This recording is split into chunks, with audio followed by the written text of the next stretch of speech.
The first duty of government is to protect our rights. It's our job to maintain the proper role of government in what we were tasked to do. If you really want to doge, this is how you doge. You don't vote for bad legislation that expands government. Thank you. Now we're talking about taxpayer money, and we're talking about accountability. It is their money.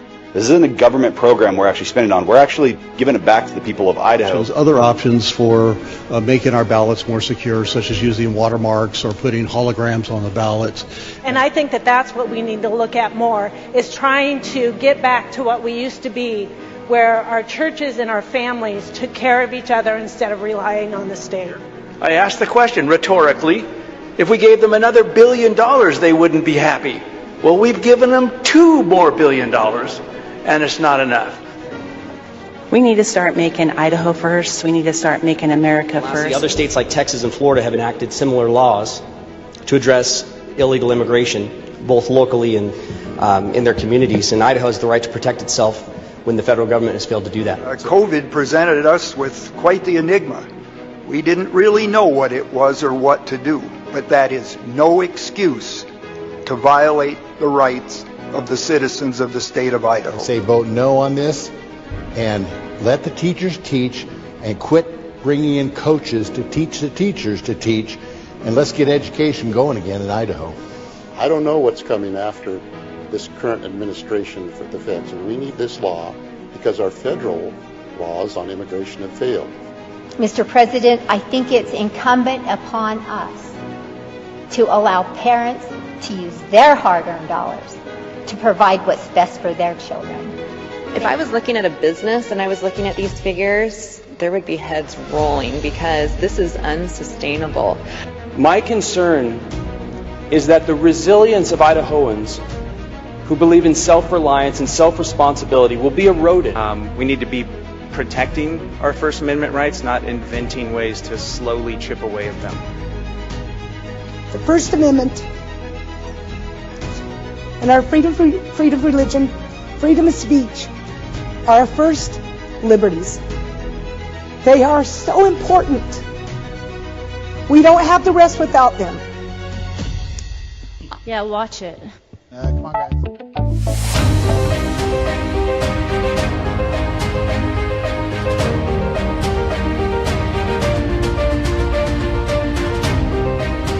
All right, good morning, folks. Good morning. It is March 11, 2026. Idaho Signal is back on the air. My name is Matt Edwards. Apologies for some of that mishap with the music. The button has shifted. It happens. But we move on. It's always, it's the best thing about being live. Before we get into it, do we have a live shot? Let's go to a live shot of the House if we have it. House Bill 822 is now before the floor. This is this anti-groomer bill that I mentioned to you yesterday that we talked about that made it out of committee. It will make sure that parents are notified whether or not a social transition is happening with their child, be it at school or with a doctor or some third party. If they're getting involved with a minor's social transitioning, that the parents need to be notified about it. You can't do it secretly. And so that's what's going on here. We expect this to be debated for a little while. And so we will keep tabs on this, and we'll probably share this whole debate online for you to watch later. But we will make sure to keep the tally on this. We expect it to pass. But it won't be without some fireworks on the floor, I'm sure, from the Democrats. There certainly was a lot of those fireworks in committee the other day, as we shared with you. So we'll definitely keep tabs on that for you. Okay, well, look, folks, we have to get into this. So we have to keep getting into this stuff. We're going to do a bit of a highlighting today on some of the most disheartening pushback coming from people we'd expect to be allies on certain issues. And one, of course, is this fight over the mandatory E-Verify and other illegal immigration bills that are currently sitting in a chairman's drawer. These are these simple, common sense measures to enable employers to stop hiring illegals. And right now it is this fight is exposing the fault lines in Idaho. The lines that many people didn't want to see. And for anyone who is America First or Idaho First, these lines being drawn are actual lines in the sand. And we'll soon be addressing who is on which side of that in the upcoming election, God willing. But the arguments against E-Verify are so thin that they collapse under their own weight. It's cumbersome for business. It's not the employer's job to enforce immigration law. Like, give me a break. This E-Verify system is a free, quick, online check. It takes a few seconds, and it confirms whether a new hire is here legally and legally allowed to work.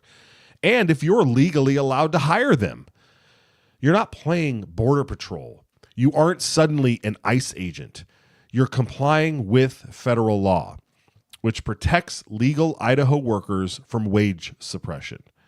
Relying on government welfare, shielding taxpayers from the billions in uncompensated costs illegals dump on our schools and our hospitals and emergency services. It's basic accountability. It's the same kind we already demand in other areas. Take childcare and daycares in Idaho.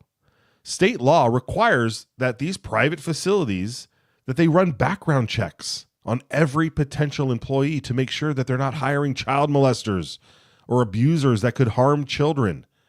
Nobody cries, "Oh, it's a burden," or it's not our job to enforce criminal law. It's common sense to protect the vulnerable.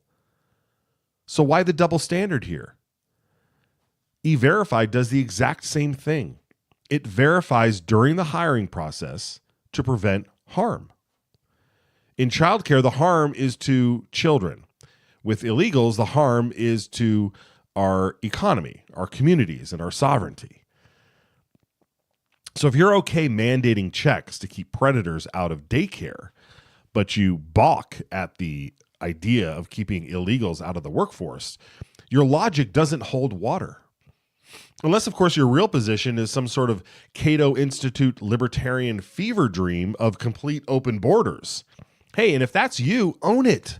Own it. Come out and say it. Embrace that chaos of no enforcement, no verification. Just let anyone in, watch our wages crater, and our entire culture implode. And we'll soon see how popular that idea here is in May. But you won't own that, because you know what'll happen. Instead, you'll hide behind the semantics and these misapplied principles. So let's cut the pretense. The loudest objections aren't coming from high-minded philosophy. They're coming from people who benefit from the status quo. Cheap labor in ag, construction, hospitality, and it's from those who protect them. Look at Senate State Affairs Chairman Jim Guthrie, who's sitting on these immigration bills like they're radioactive, refusing to give them a hearing. He and his circle keep insisting, "Oh, they don't hire illegals. Oh, I cross our heart, we don't hire illegals. What are you talking about?" But at the same time, they're fighting every tool that would actually expose and remove illegals. They claim it would devastate the workforce and collapse Idaho's economy. It's absurd. If you're clean, why the panic? This isn't principle. It's self-interest, power, relationships, and the prosperity that flows from under-the-table labor. As chairman, Guthrie holds more veto power than the governor. Do you realize that?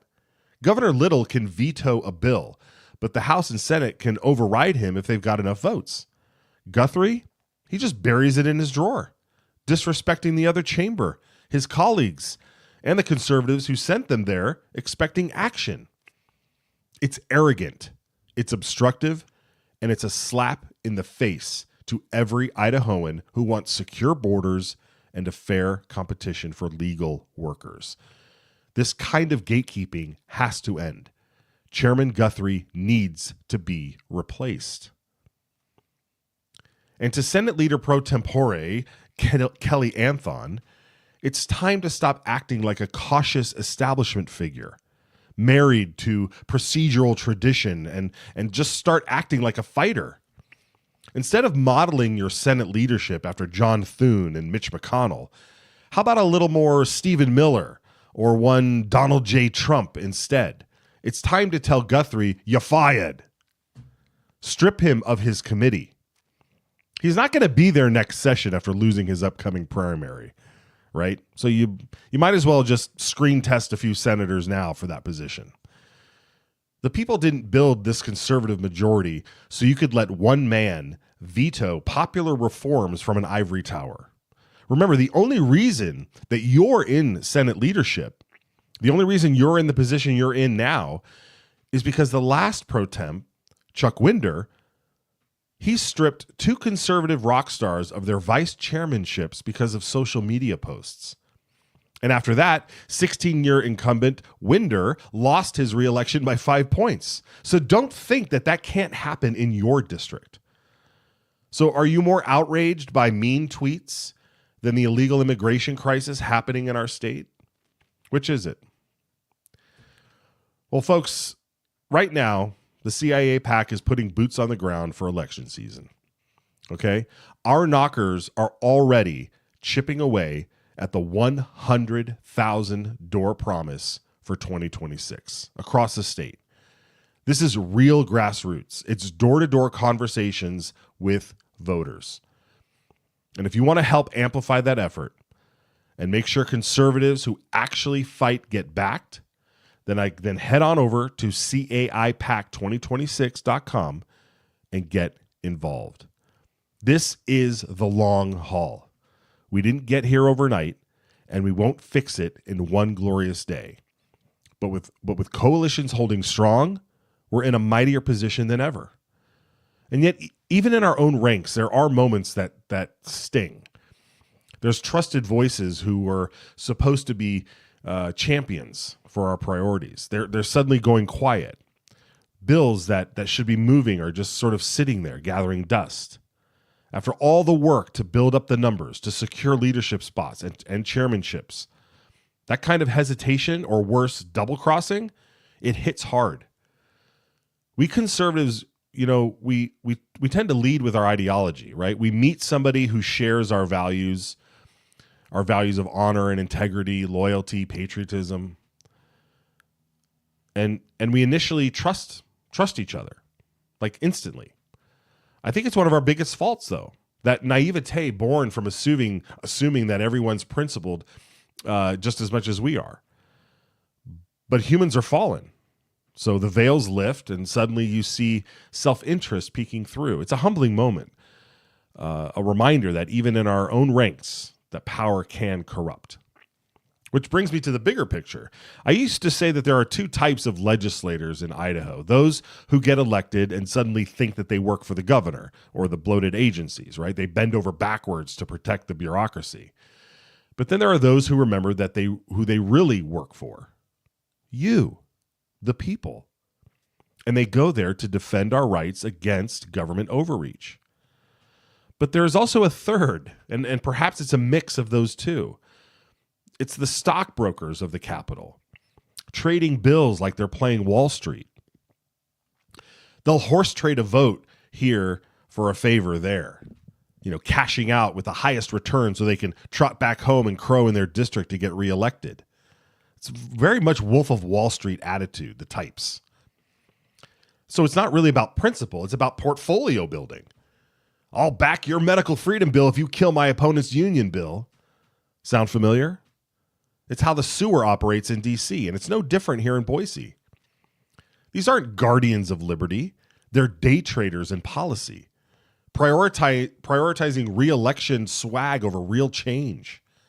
Hey, McFly, we didn't elect you to play games. We elected you to fight for America first, for Idaho first, to secure borders, protect the kids, efficient government, and truth over expediency. These arguments against E-Verify and these immigration bills, they are a smokescreen for preserving the broken system. Mandatory verification isn't a burden. It's a safeguard, just like those child care background checks.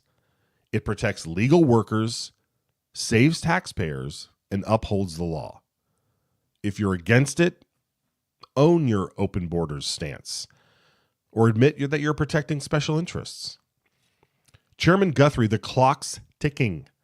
Conservatives are building a majority, and your time is going to come. And that should be a warning to everyone inside 700 West Jefferson. And to you good folks out there, stay vigilant. Keep the pressure on. Emails, phone calls, show up in committee.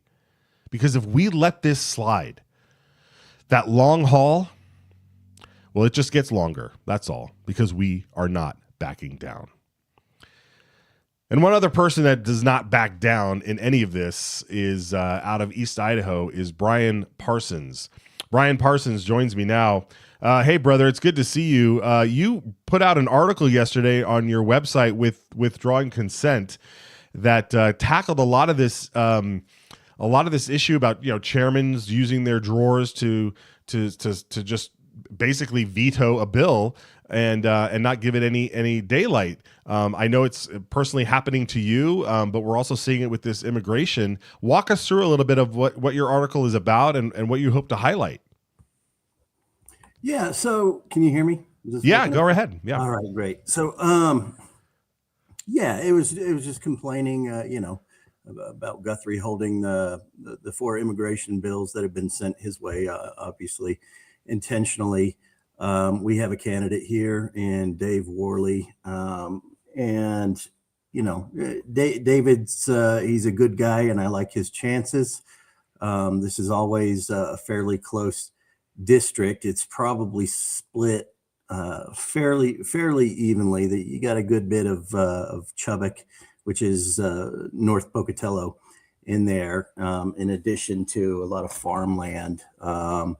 So there's a good ideological split in District 28, and I think Worley has a good chance. But yeah, there's a lot of frustration. People are doing the hard work. They're writing bills. They're getting them sent up the ladder. They're getting them, passed through committee, passed in the House, and then they get to the Senate, and the counterparts in the Senate just kind of assume that they can bury it there and nobody's going to notice. I guess they can run out the clock.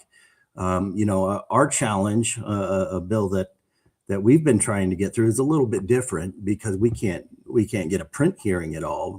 They've been just kind of passing the buck, saying, "Hey, go find the funding," and then you find the funding, and they say, "Well, we won't allocate funding unless you got a bill moving." So it's just circular garbage. It's the same old good old boy stuff, and it's really the antithesis of representative government. And so it's very frustrating. I certainly feel for those people who did the effort to get those bills written and passed through the House, and now they just go into someone's drawer. I will say, yeah, I dug in a little bit yesterday, and I was trying to figure out, okay, how much ag is actually supporting Guthrie, because we see, what we see in Pocatello, we don't see near as much ag as you find in Franklin or Power County or Oneida, some of the outlying municipalities, counties in Guthrie's district. So I looked it up, and I'm going to be honest, I was shocked at how much there is. There's about 2,000 farms. They do, in this region, about $10 billion in GDP. So you start to see how much money you're really up against. It's daunting. It's absolutely daunting. It's like if I was the candidate and I looked at that, I'd be sweating. That's a hill. That's a hill to climb. That said, if you look at historical performance, I do think Guthrie is vulnerable. I think if he was smart, he would sit down and talk to folks, and at least give stuff a hearing.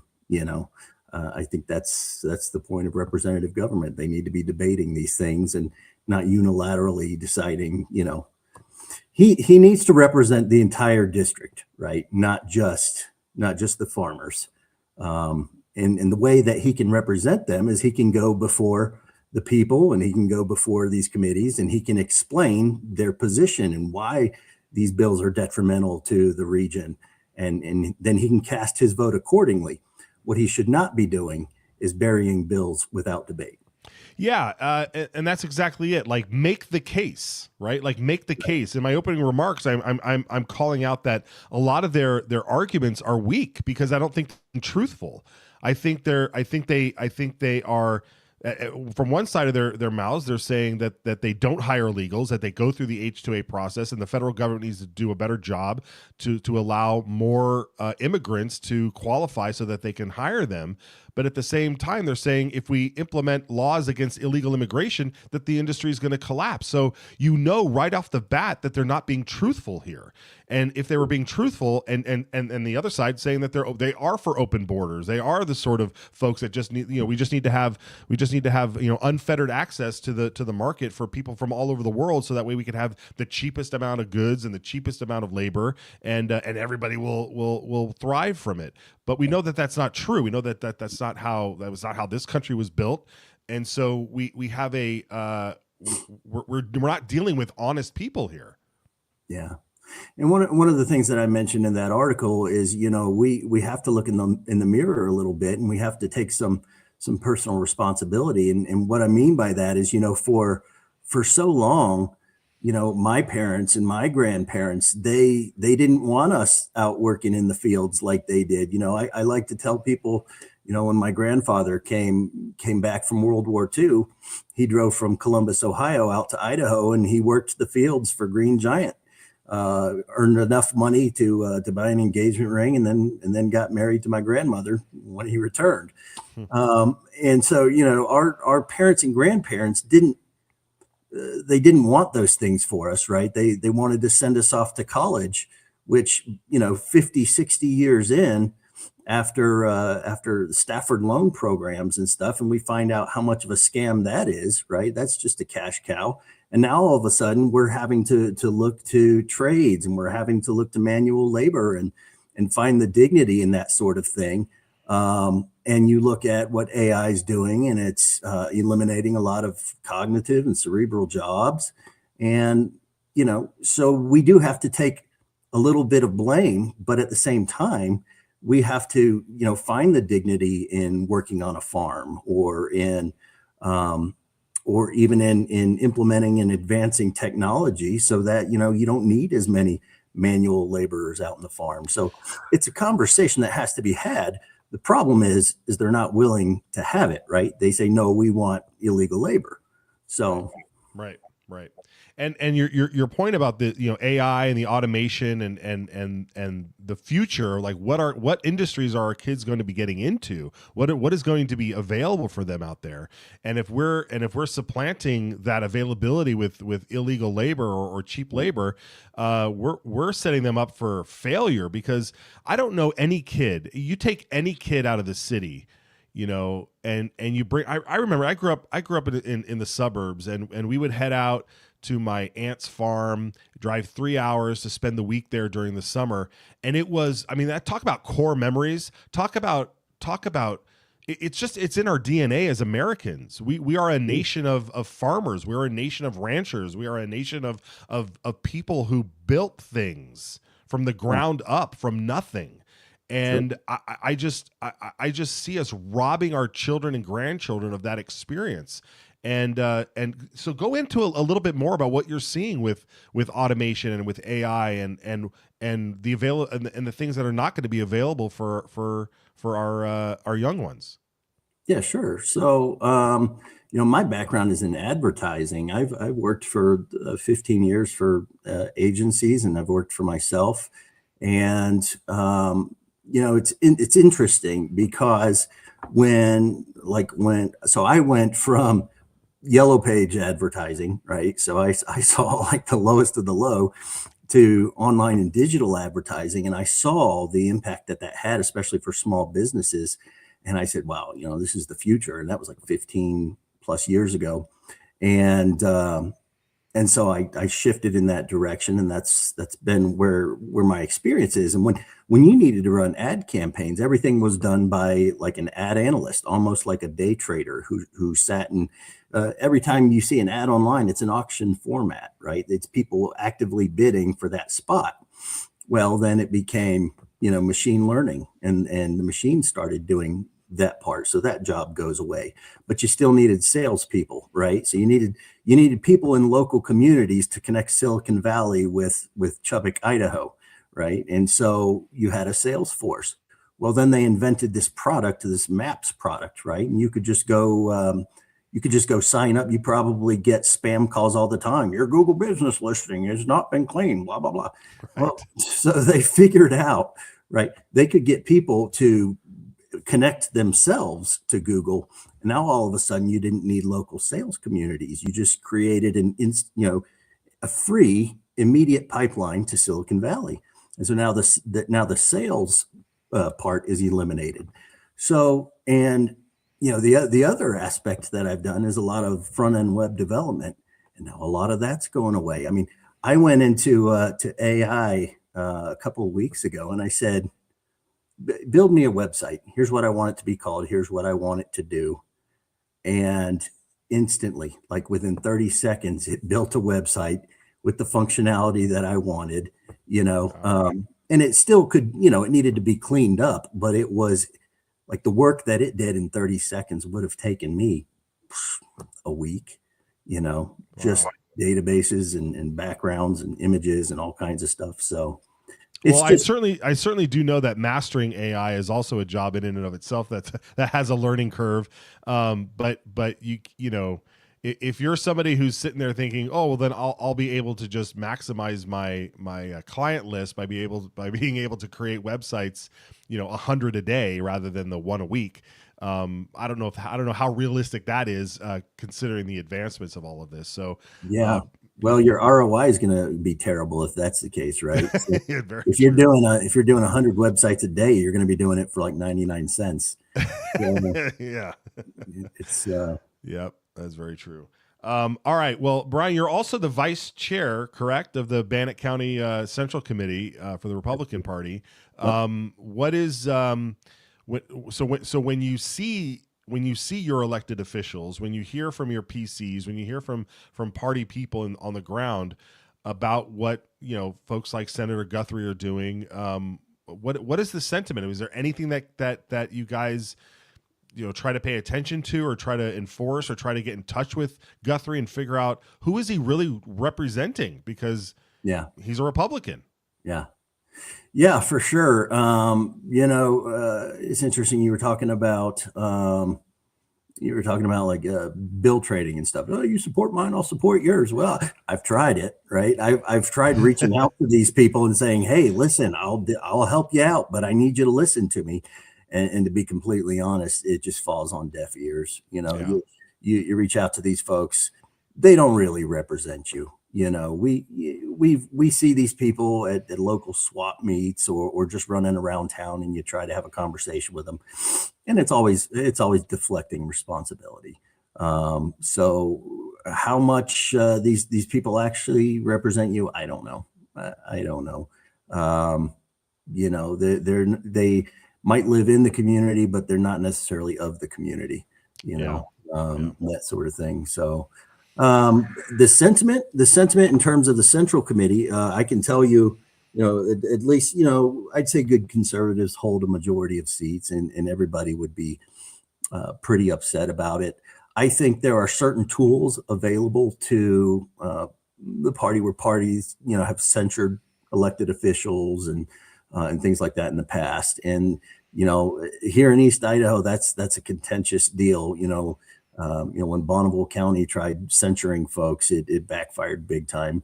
And so I don't know if that's a first line of defense that we utilize, but certainly private conversations and then just trying to replace them, trying to get rid of them. If you don't respond, we'll help other people take your seat. So there we go. Yeah. All right, Brian. Well, thanks so much. I encourage everybody to go over to Withdraw Consent, bookmark the website there. Great writings from Brian. And Brian, where else can people follow you and keep tabs on your work? Yeah, I'm on mostly just on X these days. I think it's like _ at Brian Michael P or something like that. I don't remember X. I've got stuff on Facebook. I try to avoid Meta as much as possible. Outside of that, and I don't write as much these days, and that's just because there's other duties that take up the free time. So Yeah, I mean, I remember you were pretty prolific for a while there, and so when I saw your latest, I was excited. I was excited to see it out there. So it was great as always, and I encourage everybody to go over there and read it and share it far and wide. Get some good eyeballs on it. Thanks again, Brian, for joining. We'll check back in with you. All right, good talking to you. All right, take care. All right, excellent. It's good to see him out there in East Idaho. We need more East Idaho folks involved, and there's a lot of people out there involved right now, and they are definitely busy. That's the thing. He's busy working on the problem, not just complaining about it online, which is great to see. All right, folks, let's take a short break. When we come back, Brian Allman on the other side with something about budgets and the numbers and all that. I love it. We're going to dive into it. And so stay tuned. We'll be right back. It's our job to maintain the proper role of government and what we were tasked to do. Idaho's Republican governor signed the bill to reduce her income tax rate, but Jim Guthrie voted against it. Our governor signed the Idaho Medical Freedom Act, but Jim Guthrie voted against it. Our governor signed the school choice bill, but Jim Guthrie voted against it. Our governor signed bills ending taxpayer-funded soda and junk food, removing DEI from our universities, and outlawing pride flags being flown on government property. And Senator Jim Guthrie voted against all of it. Who does Jim Guthrie really represent? Because it certainly isn't you. Paid for by Citizens Alliance of Idaho. The dictionary defines a pledge as something that you give as a sign that you'll keep a promise. As Idahoans, that's what we're looking for in our elected leaders. A sign that they'll keep their word. Talk is cheap, and so are political promises, hidden agendas, and special interests. This is why we created the Citizens Alliance of Idaho Pledge, affirming the values Idahoans have been living by for over 100 years, inspired by the only two documents everyone has agreed to live by. So when an Idaho legislator signs our pledge, inviting voters to publicly hold them accountable, that's what we call political integrity. The pledge restores trust and honesty between voters and their legislators. It means protecting our shared values and ensuring your voice is heard in Boise. And that is priceless. Thank your legislator for having the political courage to sign the Citizens Alliance of Idaho Pledge. And if they haven't, it's time to ask why.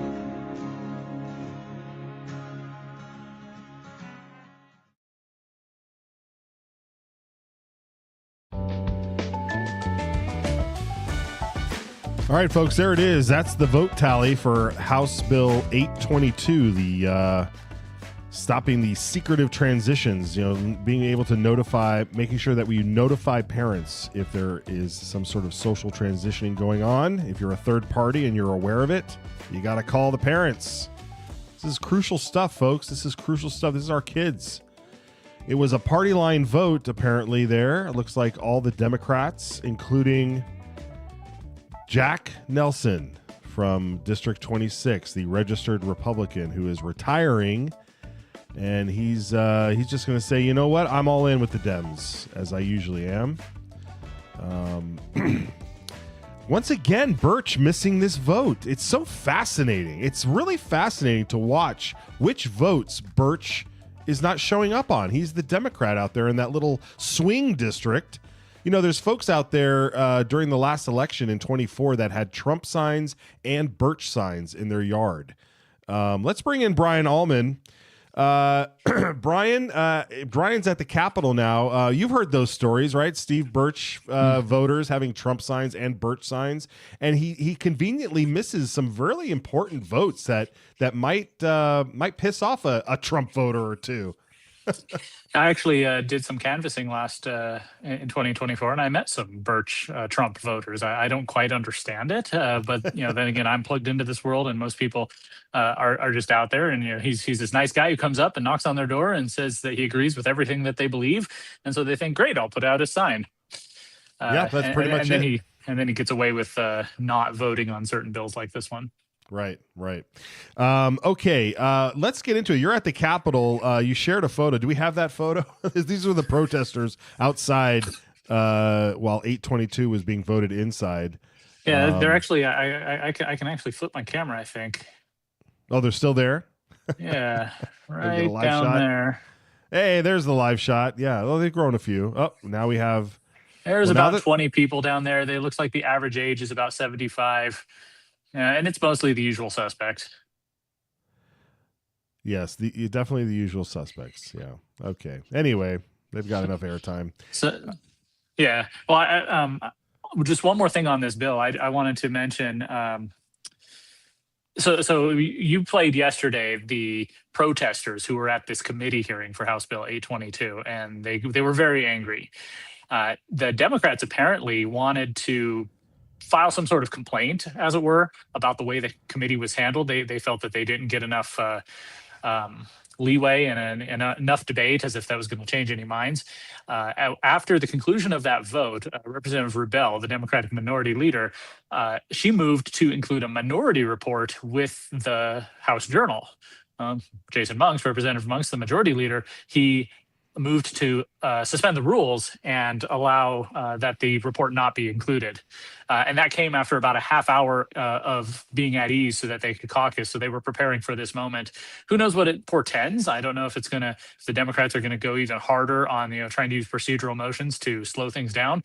But it seems like it's getting frosty in there. Yeah, and normally, Democrats, knowing they don't have the numbers to actually win any of these fights, they certainly, when they want to pick their battles, they do, and it's fascinating that it happens to be with the transgender in this trans thing. I mean, it's like this is their final stand. It's so bizarre. It's such a spiritual battle, Brian. We talk about it all the time, but it's fascinating what they've decided to really stand up for in this crazy world. Yeah, they're dying on the hill of being able to take your children and secretly transition them without your knowledge. That should scare all of us. Yeah, exactly. Yeah, there's some of the footage from yesterday.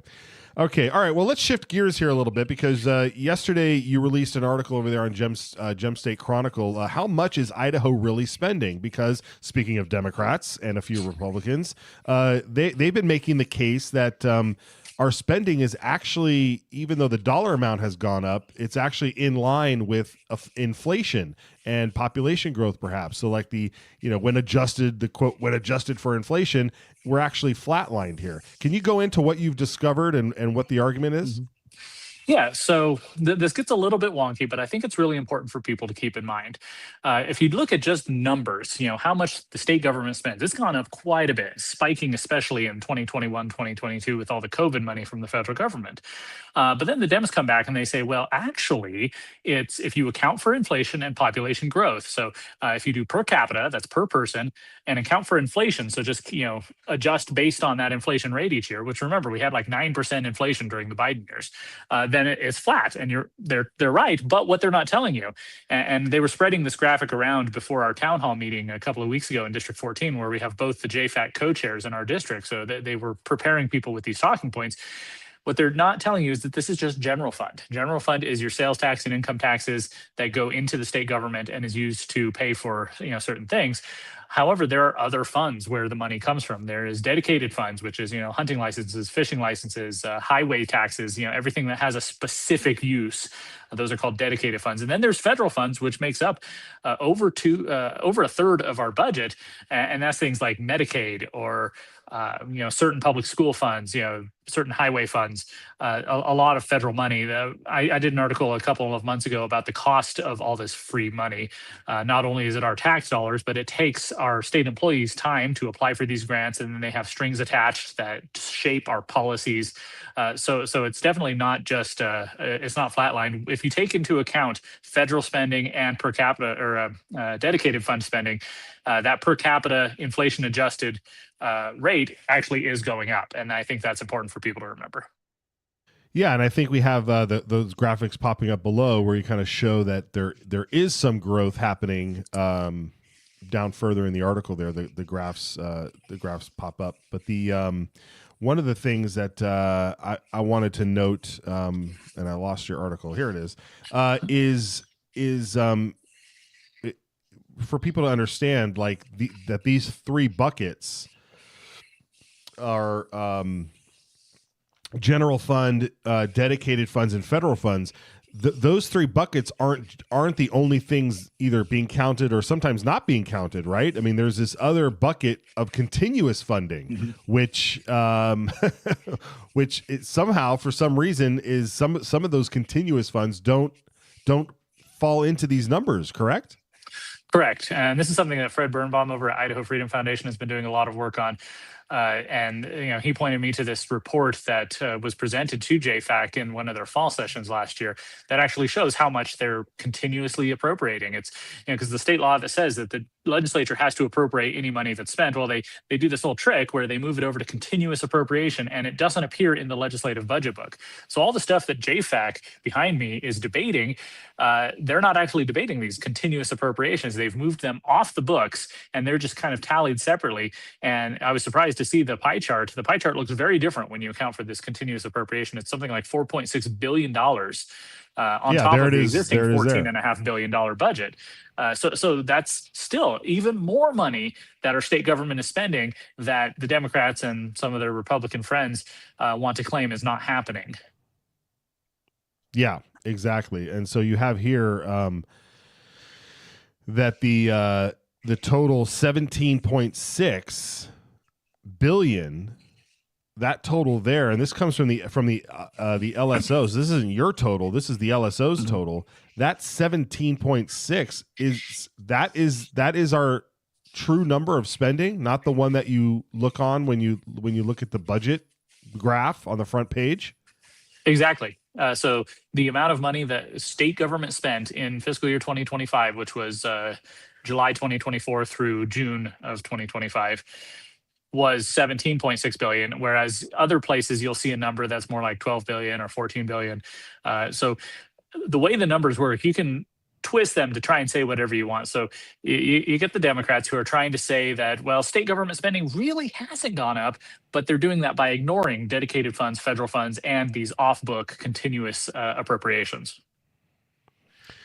I don't get it, Brian. It's like when they do the unemployment number and they say, oh, the unemployment number is at 4%.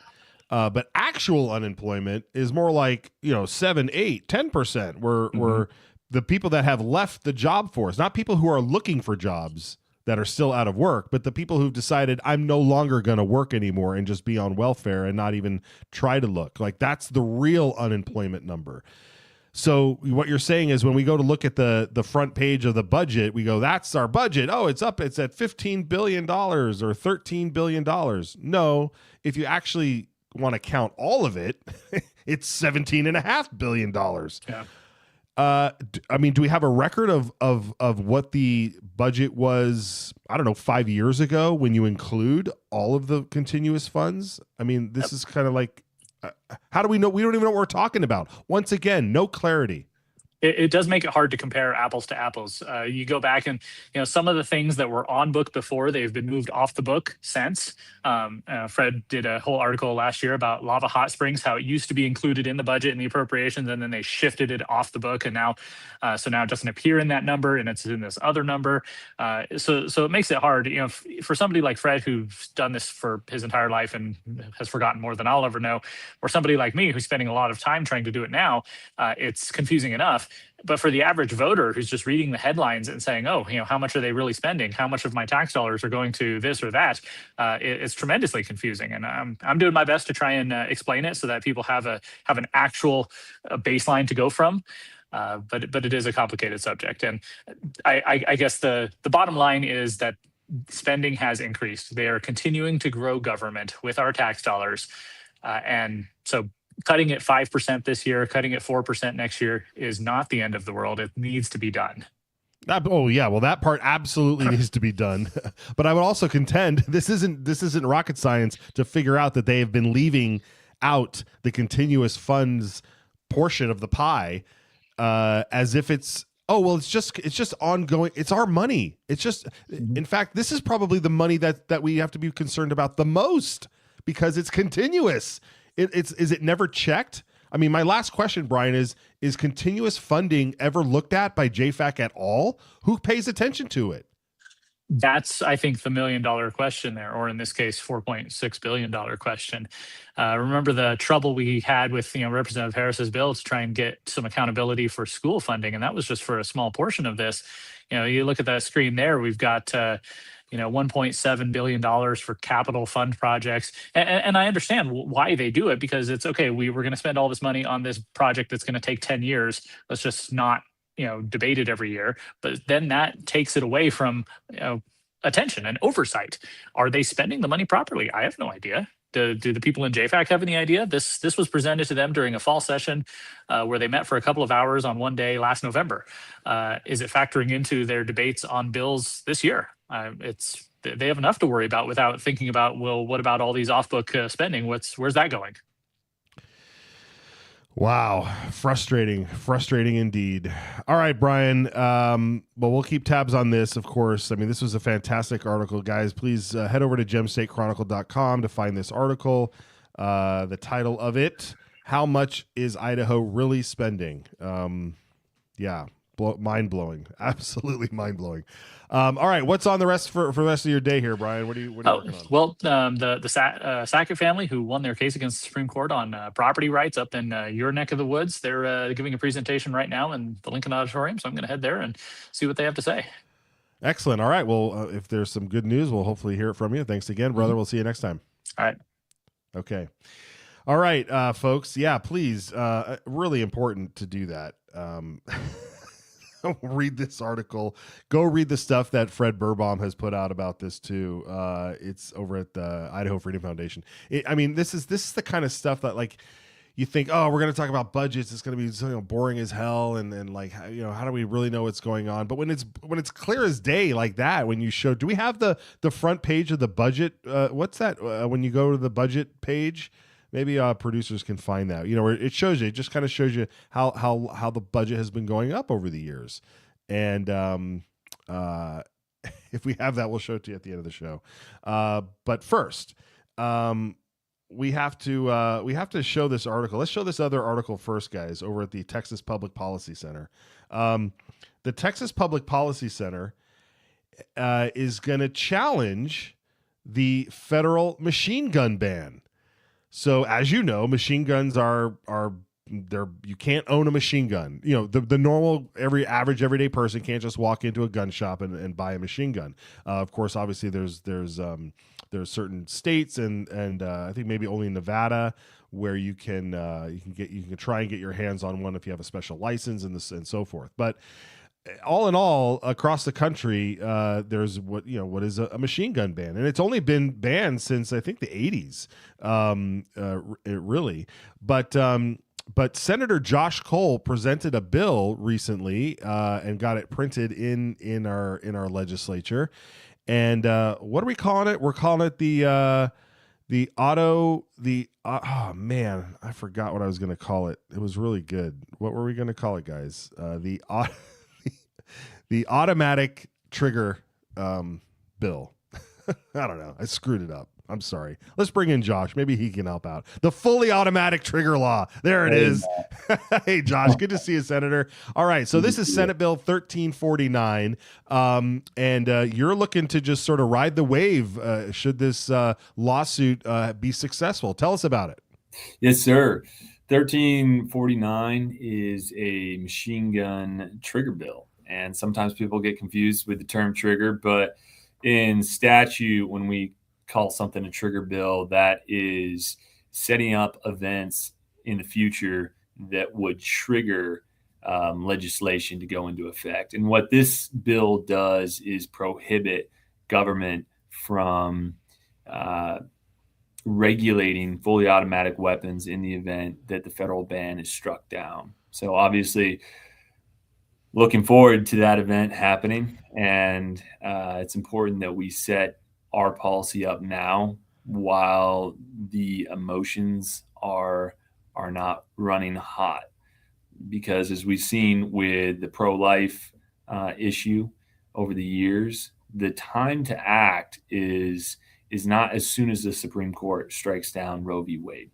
The time to act was years before when we set up reasonable policy in the event that Roe v. Wade was struck down. So that was kind of the genesis for this idea, is to protect Idahoans' God-given rights to defend themselves. And we recognize that the federal ban is an infringement on the Second Amendment, and the state of Idaho, we need to start having the conversation about how we can push back on that infringement of our rights. Yeah. Okay. So, and I mean, this is probably going to be the ultimate trigger law, because it's going to be so triggering to some. But I mean, I guess at its core, growing up in Idaho and so forth, like what has been the conversations regarding, I can own a semi-automatic, I can't own a machine gun, a fully automatic, and where and how does that do both of those make a difference? I mean, you kind of look at the worst case scenario, a mass shooting, right? And and when you look at something like Las Vegas, where the guy apparently or whatever happened there was a lot of semi-automatic weapons that were found that did such a horrible event. So your mind automatically goes to the worst case scenario here, but in reality, what's the reason to even ban it? Well, it was banned based on fear. It was banned, and back in the 1920s and 30s, organized crime was the headline among all the mainstream media at the time. And looking back, we can realize how they used those stories to form control over the citizens. When we look at our history, our people were much more free than we are today. Our ancestors were more free than we are today. And we should all take massive umbrage to that. So it was banned in order to, under the guise of controlling organized crime. But look, the cartel has fully automatic weapons right now. Like, organized crime has fully automatic weapons as needed. All this has done is kneecap law-abiding citizens from protecting themselves and utilizing the Second Amendment as it was intended to be utilized by the Founding Fathers. The Revolutionary War, Matt, was started because the British marched on Concord. Why did they march on Concord? Because the militia there had a cannon, an actual field piece of artillery. And when the founders won that war and they wrote out the Bill of Rights, I believe that that's what they had in mind. And when they were talking about common defense of militia, they started the war over a cannon, not their hunting rifle, not a pistol for self-defense in case intrusion happened. It was for the defense of their communities from tyranny. So when we look at fully automatic weapons in that regard, in that perspective, I think it's well within the scope of the Second Amendment. And I would much rather live with dangerous freedom than safe tyranny any day of the week, for sure. Yeah. Amen, brother. And to back up your point with the cannon, the famous Alamo flag from Texas, come and take it. It's come and take our cannon. You want it, you got to come and take it. It's not the long rifle that they were using back then. It was the cannon. So to your point, I think that is well stated. That's really well done. Okay, so do we have it did pass committee, I believe, right? Is it on the floor of the Senate soon? What's the status of the bill right now? So the bill was printed. It is still in the State Affairs Committee. Don't tell me. Don't tell me. We were going to hear it. It hasn't been drawered yet. Okay. But there was input from multiple national firearms rights groups. They just wanted more time to look at it. So I actually held back that from being heard in committee, and we're getting ready to run a full hearing soon. Overall, I think we have strong support throughout the caucus.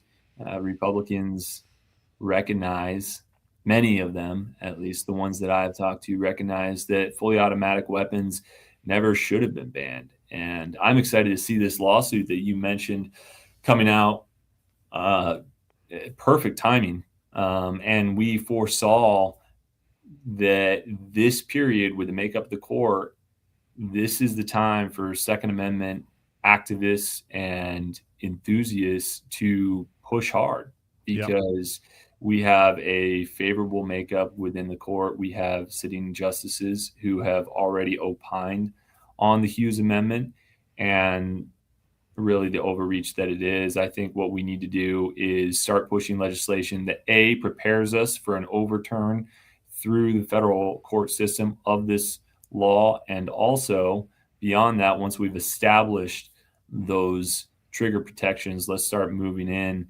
and seeing what we can do to progress our rights as the laws are even standing now.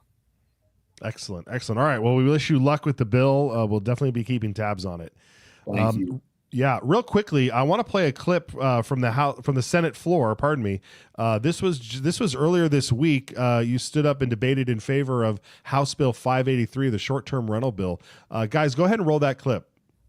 The conversation we've been having here on the floor. What I've heard mostly in opposition to this bill is angst with the industry of short-term rentals in general.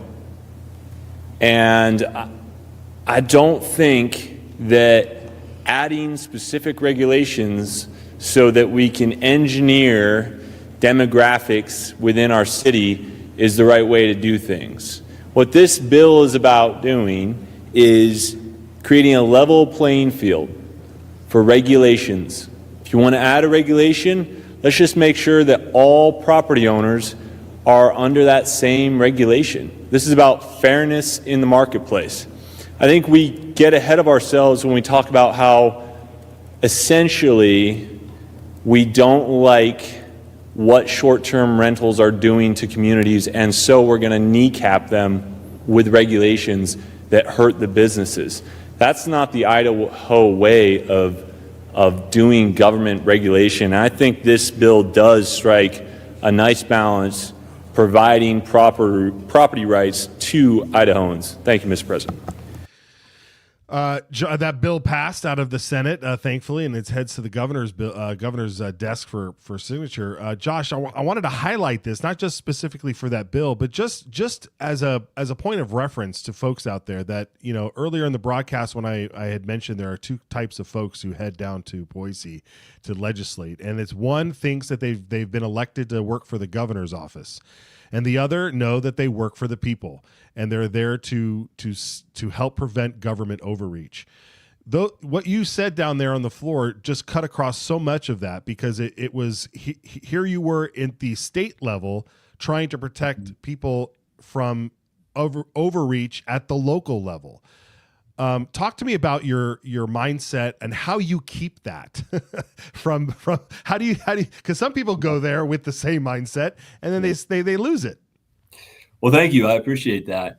When I was first running, talking to so many constituents, many of their grievances with government actually came at the local level. So I'm very aware that no matter what level of government we're talking, tyranny and not just, the hard tyranny that we think about, but really just overreach of government can take place. And we've seen a lot of abuse of governmental powers think of the library board issues that we've had over the last few years. It's very important that we at the state level make sure that Idahoans' liberty is not being infringed upon by local governments. And that's kind of a tough thing to get across sometimes at the state level, because so many folks do end up seeing themselves as agents of other bureaucracies and other parts of the government. I've had a lot of conversation with lawmakers that essentially say, look, I'm representing my city. And when he means my city, we're not talking about the citizens of that city. We're talking about the city council members of that city, the city planners, the police chief. And my view is I'm happy to have input from all those folks. I think their input is very necessary to have. But at the end of the day, we work for the citizens at the state legislature. And it's so important that we have that separation of powers, that we're not just rubber stamping what city council members or city planners want us to do. That's not why we're here. And I have a ton of examples for you over the last year that I've been just a freshman senator. I've seen that go awry. I mean, look at the districting bill that I brought forward last year, and it seemed like every city council member in the state came out to testify against giving more representation to the citizens. We're talking about providing districts within city council elections. They hated that because many of them lived on the same street, right? So does that provide for a representative government? I would contend, Matt, I think we're seeing more and more of this, that local government is actually less representative of the people than the higher levels of government. And that's really sad to see. We see less interaction within all the local elections than we do for the national or the statewide elections. And we have city governments that are not necessarily acting in the interest of the liberty of the people. And we saw that with this bill, particularly with the short-term rentals. There was just ridiculous onerous regulations that were being placed on property owners who have property rights like everybody else, simply because city council members didn't like the industry. They're like, well, we just don't like short-term rentals. Long-term rentals, they're fine with, but they had ideological problems with short-term rentals. And they were willing to essentially start abridging people's property rights, setting maximum residency requirements, mandating entire sewer septic systems be replaced in a residential home, not because it makes sense with the engineering, but because it was a way to throttle that industry. And that was frustrating to me to see. Yes, and for many of us out there, you are fighting the good fight, Senator. I appreciate you coming on and taking the time to join with us. Where can people follow you and follow more of your work, especially the fully automatic trigger bill? Yeah, thank you. You can follow me on Facebook and also Twitter. Coal4Idaho is my handle. Coal4Idaho.com is my website. Excellent. All right, Senator. Well, thank you again for taking the time. We'll check back in with you. Thank you. Appreciate it. All right, take care. All right, folks, we're at the tail end of the show here. We want to remind you that we have a call-in number. 208-402-4915 is the number to call in. Give us your reaction, especially for the fully automatic machine gun trigger bill. We want to know your thoughts on that, and anything else. We'll play it on the air. Also, over at YouTube, that's the YouTube channel there. Tons of great content. We're going to chop up this show, put it into small clips and bits and whatever, and send it around so you do the same. Also, IdahoSignal.live, where you can listen to the broadcast live in audio only. It's like a radio station 24/7 to save on your data so you don't have to look it up My Ugly Mug all day. And we are brought to us, our sponsor, AmericanSmokeCo.com. American Smoke Company. Smoke salts, Pacific Coast sea salt. Smoked with fantastic woods for hours on end to get this delicious smoky salt to put on your fine fixins there. AmericanSmokeCo.com. All right, folks, we will see you tomorrow. Happy Wednesday, and enjoy. Never let up. Never relent. And call Senator Anthon and tell him to kick Guthrie out.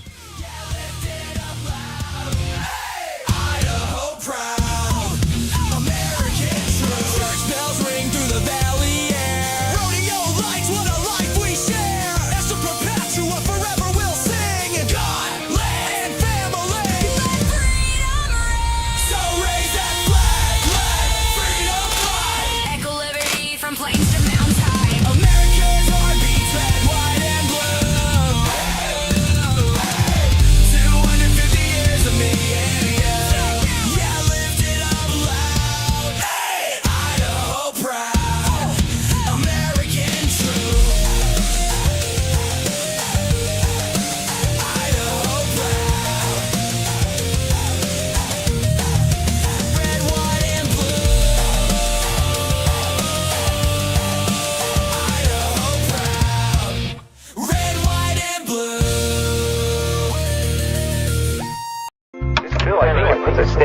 ground that says we have a sovereign right to protect what's ours.